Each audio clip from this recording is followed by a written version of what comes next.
I'm Cassandra King, 32 years old, and I never imagined a family party would flip my entire life upside down. It was our annual fall festival at a ranch in Boise, Idaho.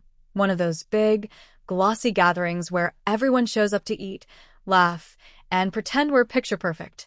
I dropped $25,000 to pull it all together, paying for everything from the catering to the decorations. Why? Because my sister always gets whatever she wants, and I'm the one expected to make it happen. We were all seated around the tables, the air buzzing with chatter. My sister stood up with a glass in her hand, ready for her usual speech about how flawless her life is. She's the golden child, the one who can do no wrong. Then she turned to me and smiled, and I felt it coming. Some people, she said, her voice dripping with fake sympathy, just try too hard to matter. Every eye swung toward me. My dad, my mom, my uncle, my grandma, all watching like I was the punchline to some private joke. I didn't say a word. My heart pounded, but I kept my face steady. I stood up, pulled out my phone. Everyone assumed I was just stepping away, but instead I opened an app, tapped once, and sat back down. 5 minutes later, my sister's phone buzzed. She glanced at the screen, and her face drained of color. The table went silent. My dad leaned in and whispered, "What did you just do, Cassandra?" I smiled and said, "I'm done." Their expressions, absolutely priceless. And none of them had any idea what was about to unfold. If you've ever felt like your family takes you for granted, hit that subscribe button and share the story. You won't believe how this ends. You're probably wondering why I was the one footing the bill for that fall festival party. $25,000 isn't pocket change. But it wasn't just about the party. For the last 2 years, I'd been bankrolling my sister's entire lifestyle. Her rented studio for Instagram shoots, her designer bags, her car payments, you name it, I covered it. Why? Because my parents made it painfully clear that's what family does. Or rather, what I was supposed to do. I'm a CPA, a numbers person living in a one-bedroom apartment in Boise. I budget every penny, skip vacations, and drive a 10-year-old Honda just to stay afloat. Meanwhile, my sister floats around like she's some sort of celebrity. She's an influencer, always posting about her perfect life, her perfect outfits, her perfect everything. And me? I was the invisible one, the one quietly making that image possible.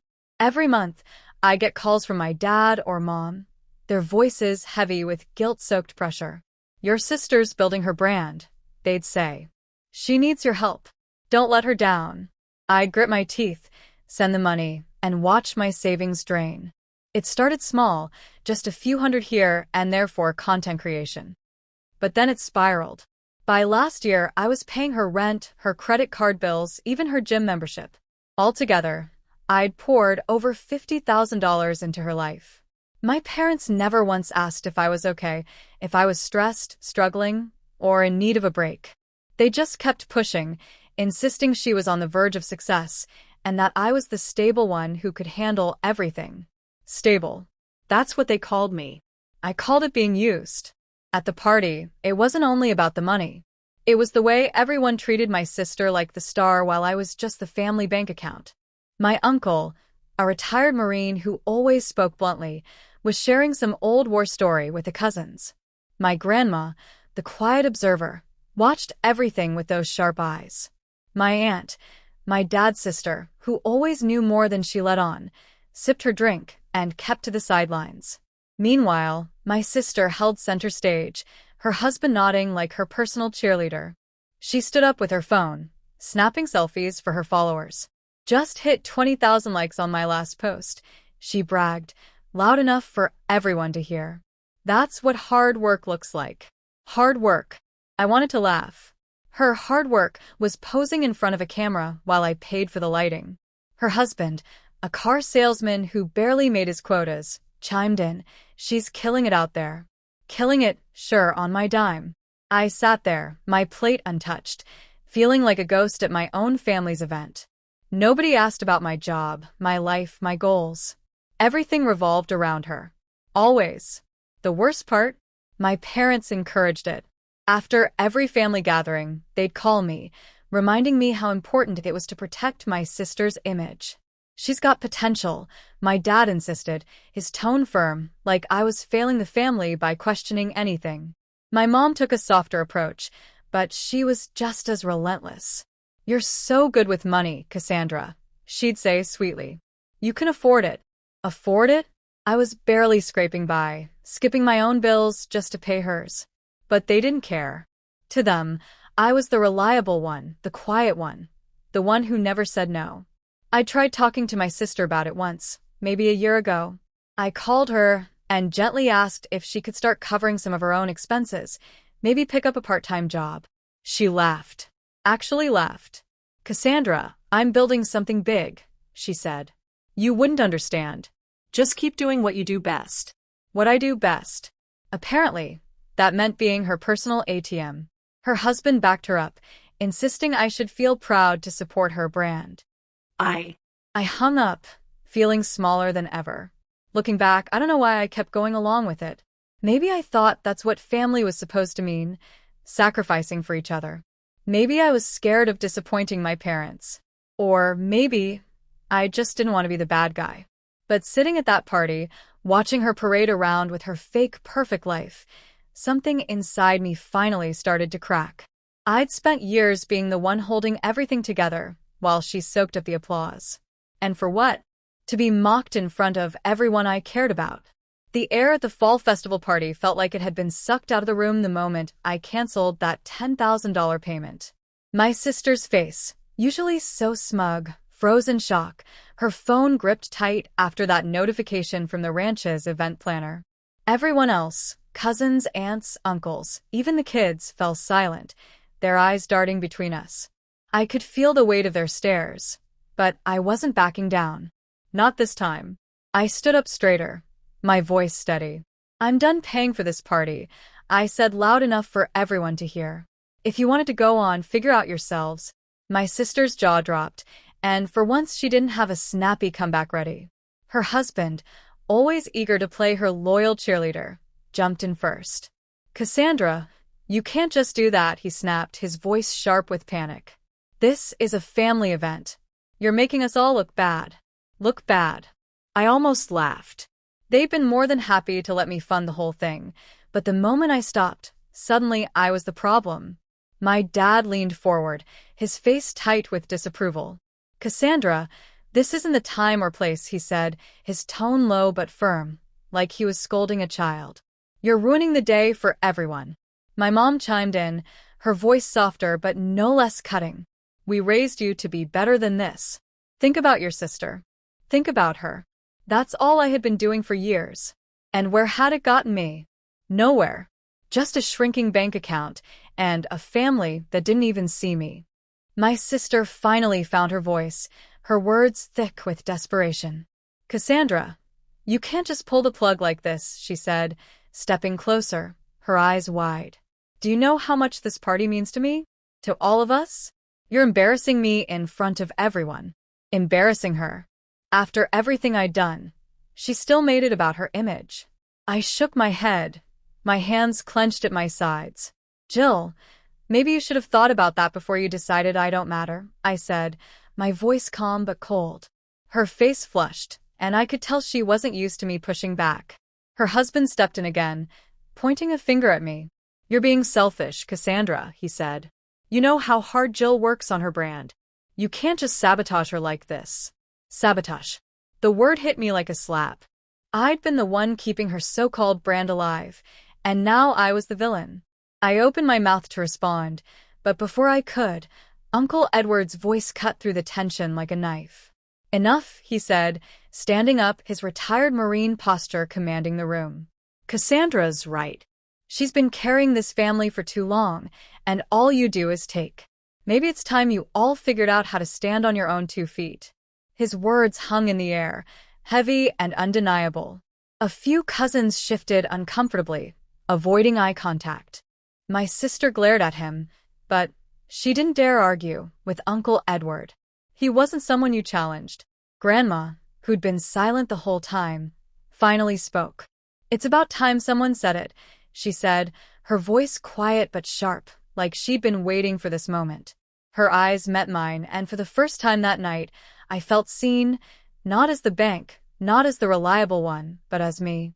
Aunt Cynthia, sitting nearby, didn't say a word, but I caught her watching me, her expression unreadable. I wondered what she was thinking, but I didn't have time to figure it out. My dad tried to regain control. "This is a family matter," he said, raising his voice. "We don't air our dirty laundry in front of everyone. Cassandra, sit down and let's talk this out." Talk it out. I'd tried that before, and it always ended the same way, me giving in. Not anymore. I looked at him, then at my mom, who was nodding along. "There's nothing to talk about," I said. "I'm done being your solution to everything." My sister's voice cracked as she tried one last time. "Cassandra, please," she said, almost begging now. "Just pay the balance, and we'll sort this out later. Don't ruin this for me. Ruin it for her." That was the last straw. I grabbed my purse, my hands shaking with a mix of anger and relief. "You've got it all under control, Jill," I said. "You don't need me." I turned and walked out, past the tables, past the stunned faces, past the life I'd been propping up for years.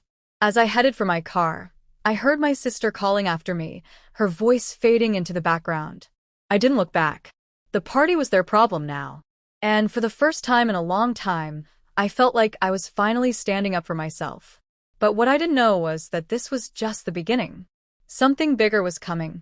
Something that would flip everything I thought I knew about my family upside down. 2 weeks after I walked out of that fall festival party, my phone buzzed with a text from Aunt Cynthia. "Come over," it said. "We need to talk." I hadn't heard from her since that night, when she'd sat quietly watching everything unravel. I figured she wanted to play peacemaker, maybe convince me to smooth things over with my sister or my parents. I almost ignored it, but something about her tone, short, urgent, made me grab my keys and drive to her place in Boise. Aunt Cynthia opened the door, her face serious, none of her usual warmth. She didn't waste time with small talk. "Cassandra, sit down," she said, pointing to the couch. "There's something you need to know about your parents." My stomach dropped. I'd been bracing for more drama, but the way she said it told me this was bigger than another guilt trip about the party. She took a deep breath and began. "Your dad and mom sold the old family condo downtown a year ago. She said they got $100,000 for it." "Cash." I blinked, trying to process. $100,000. My parents had never mentioned selling anything. They always acted like money was tight, like they couldn't help my sister because they were stretched too thin. Aunt Cynthia's eyes narrowed. "They didn't tell you or your sister. They didn't want anyone to know." I felt my chest tighten, but I stayed still, letting her continue. "They took that money and invested it in some real estate stock," she said. "Thought they'd double it, maybe triple it, but it tanked. Almost all of it gone." She paused, watching me like she was expecting me to explode. I didn't. "Not yet. They kept it a secret," she went on, "because they didn't want to look like failures. And all this time, they let you keep paying for your sister's life, knowing they had that money before it vanished." The words hit me like a punch. $100,000. They had $100,000 and still let me drain my savings to cover my sister's rent. Her designer clothes. Her car. But it got worse. Aunt Cynthia leaned forward, her voice low. "That's not all, Cassandra. You've been paying their health insurance premiums for the last 6 months, and the roof repair on their house last spring. That was your money, too. They didn't tell you about the condo sale because they wanted you to keep covering for them." I sat there stunned, my mind spinning. I'd been sending them money every month, thinking they needed it to get by. Health insurance. Repairs. I thought I was helping my parents stay afloat. But they'd had $100,000 and chose to gamble it away instead of telling me the truth. They let me sacrifice my own financial stability while they hid their mistake. And they let me carry my sister, too, knowing they could have stepped in. I felt sick, like the ground was shifting under my feet. All those years of being the reliable one, the one who never said no, and this was what they'd been doing behind my back. I looked at Aunt Cynthia, my voice barely above a whisper. "Why didn't you tell me sooner?" She sighed, her shoulders dipping. "I didn't know the whole story until recently," she said. "I found out when your dad asked me to keep quiet about it. But after what happened at the party, I couldn't stay silent anymore. Anger started bubbling up, hot and sharp. My parents hadn't just favored my sister. They'd lied to me, used me, and let me believe it was my responsibility to hold the family together. And my sister, she was just as bad, demanding more without ever questioning where the money came from. I stood up, pacing the room, my hands trembling. They played me, I said, more to myself than to Aunt Cynthia. All of them. She nodded, her face grim. I'm sorry, Cassandra. I thought you deserved to know. Deserved to know. I deserved a lot more than that. I deserved a family that didn't treat me like a doormat. I pulled out my phone, my fingers moving before I could hesitate. I opened the banking app and canceled every recurring payment. My sister's rent, her credit card bills, my parents' insurance, the contractor for their roof, every single one. Gone.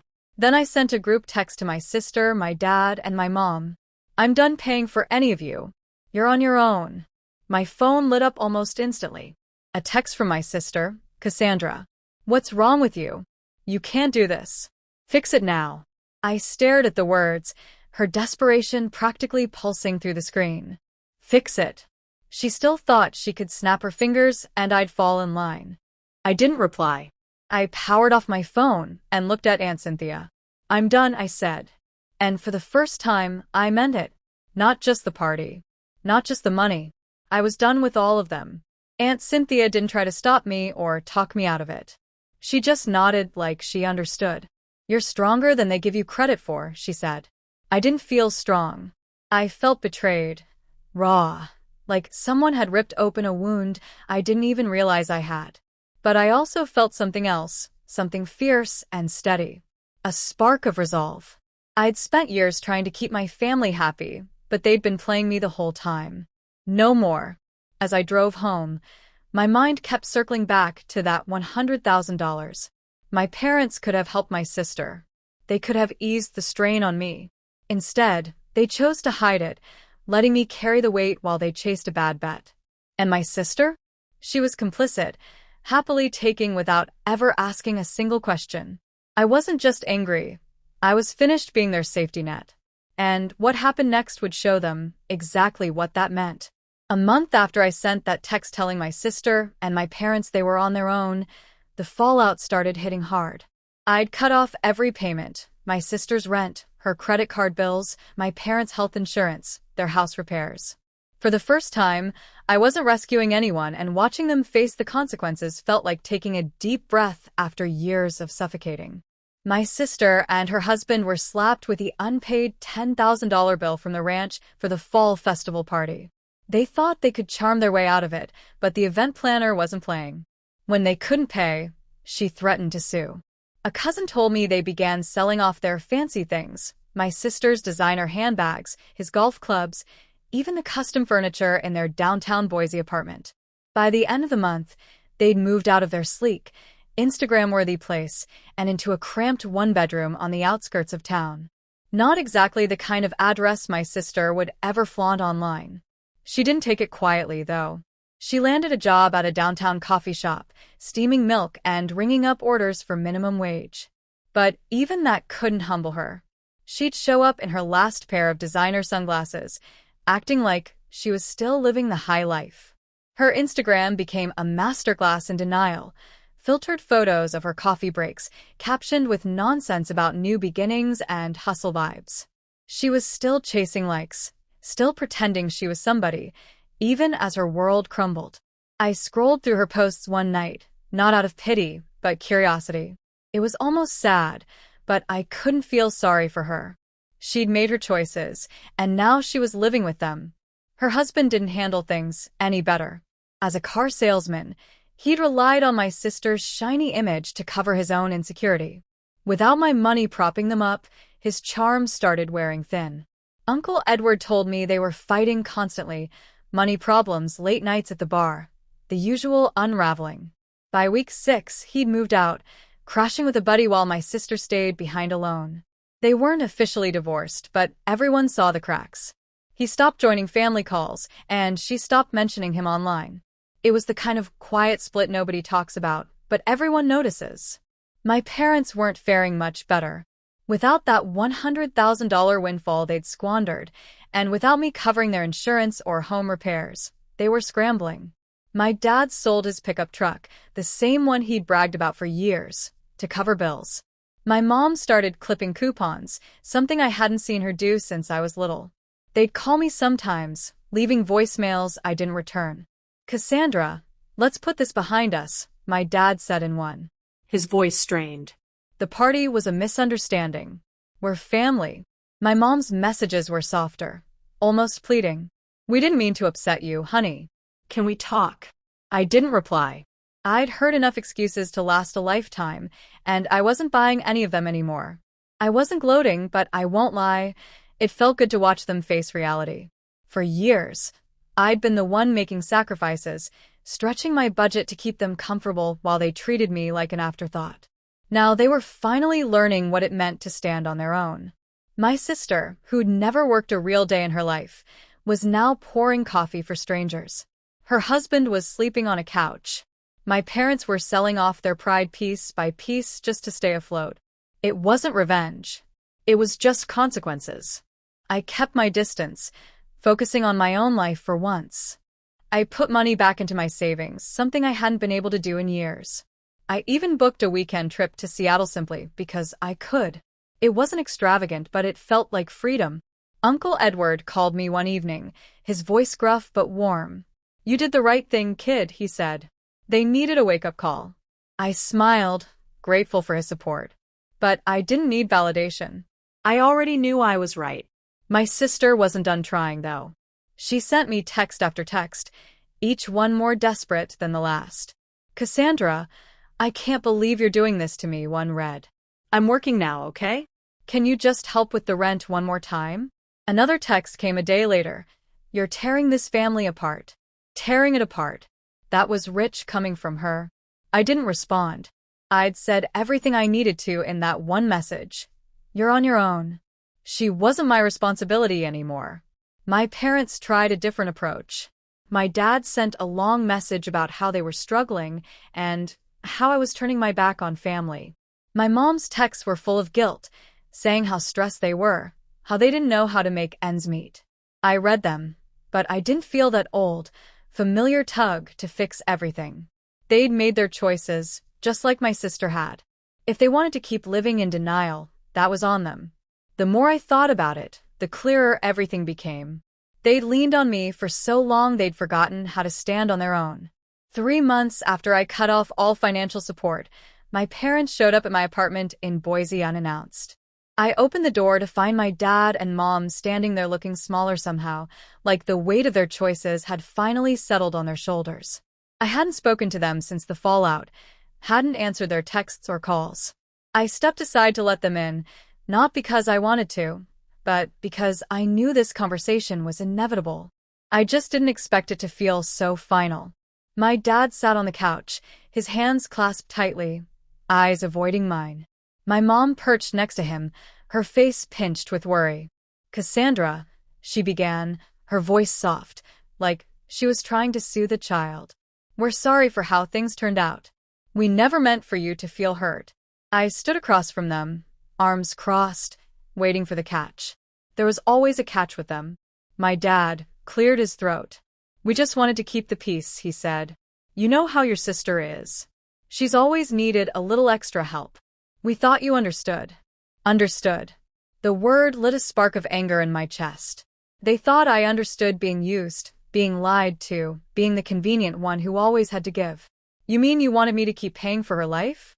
I said, my voice steady but sharp. "And yours, while you hid $100,000 from me. While you let me believe you needed my help." My mom flinched, but my dad's expression hardened. "Cassandra, that's not fair," he said. "We made a mistake with that investment. We didn't want to burden you with it." "Burden me?" I let out a dry laugh, humorless and cold. "You let me drain my savings for years. You let me cover her rent, her clothes, her car. You let me pay your insurance, your repairs, all while you sat on that money and said nothing.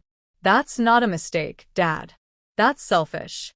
My mom's eyes filled with tears, but I wasn't finished. "You chose her over me every single time. You chose your own comfort over me. And now you expect me to just forgive and forget. My dad stood up, his voice rising. We're your parents, Cassandra. We raised you. We gave you everything. You don't get to talk to us like that. I didn't back down. You raised me to be responsible. And I was. I took care of all of you. But I'm done being your safety net. I'm done being the one who fixes everything while you take me for granted. My mom reached toward me, her voice pleading. Cassandra, please. We're family.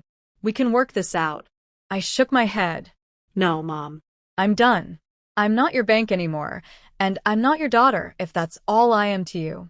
The words hung between us, heavy and final. My dad stared at me, jaw tight, like he couldn't believe I'd finally said it. My mom covered her mouth, tears streaming down her face. But I didn't feel guilt anymore.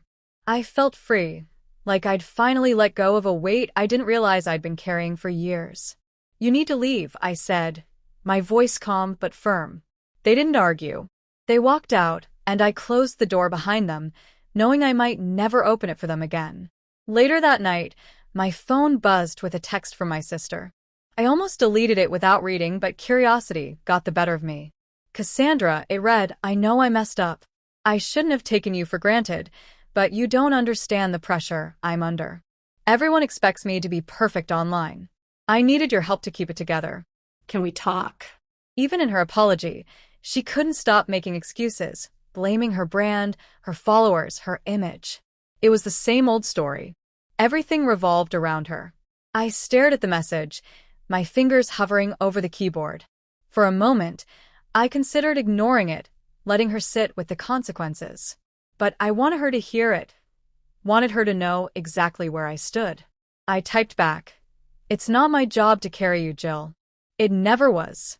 I hit send and turned off my phone. Her words didn't pull at me anymore. I wasn't her lifeline, her ATM, or her backup plan. I was done. The next morning, I got a call from Uncle Edward. His voice was gruff but warm. Cassandra, I heard what happened with your parents, he said. I'm proud of you, kid.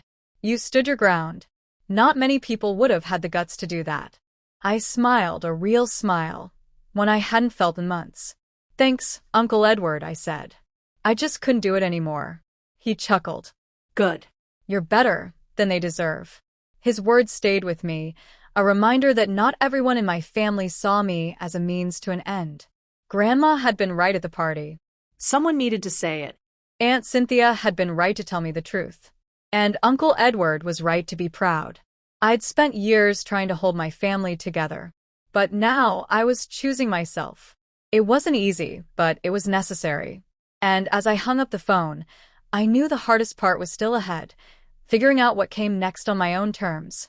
6 months after I told my parents and my sister we were done, my life finally felt like it belonged to me. I'd spent so long carrying their weight that I'd forgotten what it felt like to just be myself, a CPA in Boise, Idaho, who didn't owe anyone anything. I threw myself into my work, taking on new clients and even starting a side project helping small businesses with their taxes.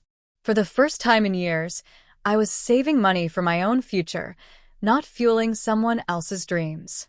I bought a new desk for my apartment, signed up for a cooking class, and started running in the mornings.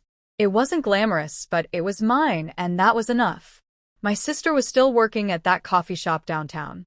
From what I heard through cousins, she hadn't changed much. She'd show up to shifts wearing overpriced outfits she couldn't afford anymore, still trying to hold onto the influencer persona she'd built her entire identity around. Her Instagram posts were fewer now, mostly recycled pictures with captions about resilience and authenticity, but I could see she was clinging to the image, even as it slipped through her fingers. She hadn't reached out since that last text, and I hadn't either. I didn't need her approval or her apologies. I'd moved beyond that. Her husband, Daniel, was long gone. He'd left Boise a few months back, taking a job at a dealership in Spokane. No one in the family had heard from him since, not even my sister. Their separation wasn't surprising, but it was still strange to picture her alone in that tiny apartment on the edge of town. I didn't wish her harm, but I wasn't going to fix her life for her. She would have to figure that out on her own.